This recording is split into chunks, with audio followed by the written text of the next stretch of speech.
Think of menopause as not the end of summer, but the beginning of a vibrant and rejuvenated second spring. Welcome to your new beginning. If you're watching this, you might be feeling overwhelmed with the changes that are happening to your body. You're not alone.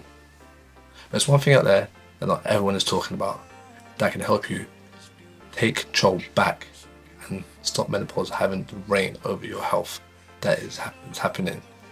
There's a way where you can improve your bone density, get your energy back, start to feel like yourself again. And what that secret is? Strength training. But as we look into menopause, there's quite a few symptoms. But we're going to look at some of the main ones that a lot of ladies deal with.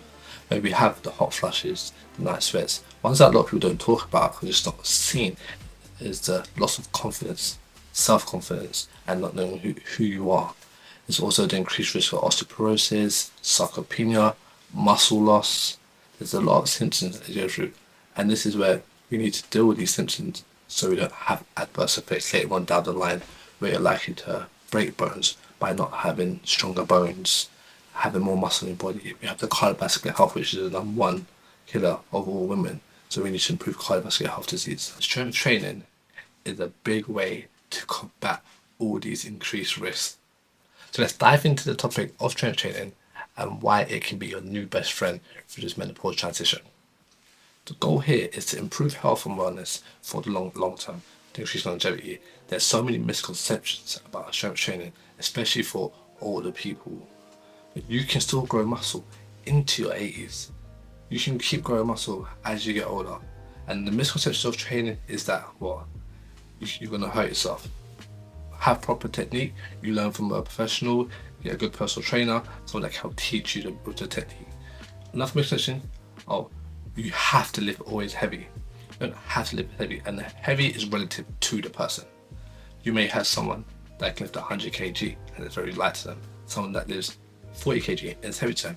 It's relative to the person and for what it is for that person. But especially once you're in your transition of menopause, hitting these weights, it's going to be very helpful to increase your bone density by lifting heavy weights. Your bones will increase, it will help increase bone density.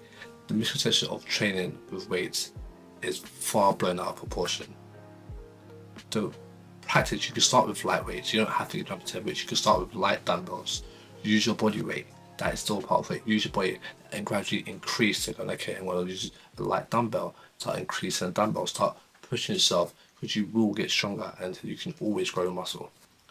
There's such an empowerment to overcoming these struggles. How good you'll feel about yourself. You're achieving something new.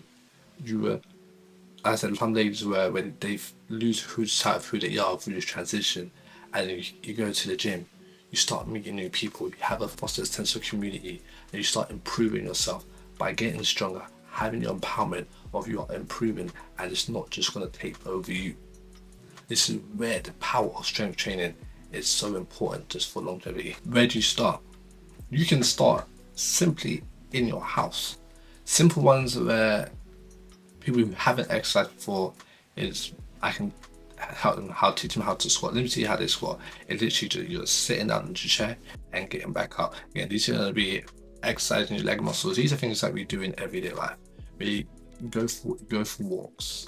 At least you're exercising, you're moving yourself. You can literally start at home. You can get TRX, have supported straps, start doing basic simple exercises, which is going to get you onto the road and hopefully get you the confidence to go into the gym and start pushing yourself even more, because this is how we improve. You go out of our comfort zone a little bit to improve yourself for the long term. I've had the clients that have come through that transition of menopause where it's I need to start training because of increased risk that they're potentially going to have, and then seeing the benefits, or ones that have never trained, seeing the benefits of physically being stronger, mentally being stronger, then seeing themselves improve like they thought they never could before, and having that empowerment of knowing that they can do it and there's always room to improve in no matter what it is, physically or mentally. You can always improve yourself and not let certain things take control of you, and you have control to take control back. And it's not just I'm like this and I'm going to stay like this. There's so many success stories out there, so many, and you can do it too. promise you can do it too.